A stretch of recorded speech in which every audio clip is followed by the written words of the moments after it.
অবশেষে খাবার খুঁজতে খুঁজতে বাইরে বের হয়েছি।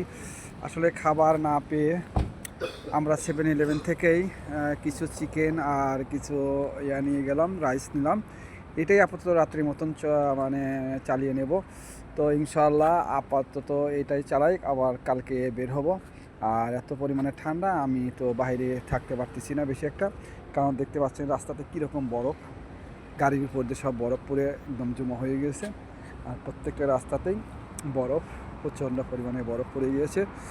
তো সেই জন্য দেরি না করে, আমার বাইরে না ঘোরাঘুরি করে, সন্ধ্যার পরে আরও বেশি বরফ পড়ে। তো আমি আপাতত চলে যাচ্ছি। আর কোরিয়াতে সবচেয়ে ভালো যেটা, সেটা কিন্তু ওই হোটেলগুলো, অনেক হোটেল, এমনকি সুন্দর সুন্দর বিল্ডিং, সুন্দর সুন্দর হোটেল। আমি জাপানেও দেখে এসেছি, জাপানের চাইতে কোরিয়াতে আরও বেশি ভালো, আরও বেশি উন্নত আমার কাছে মনে হচ্ছে। আর ভালো লাগছে, কিন্তু একটু ঠান্ডাটা বেশি এই আর কি। কিন্তু সব কিছু মিলেই আমি কোরিয়াতে আমার মনে হচ্ছে যে জাপানের চাইতে অনেক ভালো।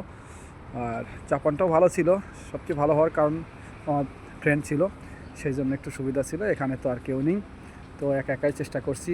সাথে আমার বড় মেয়ে আমাকে সঙ্গ দিচ্ছে, সে কীভাবে কী করতে হবে সেই সব কিছু করছে।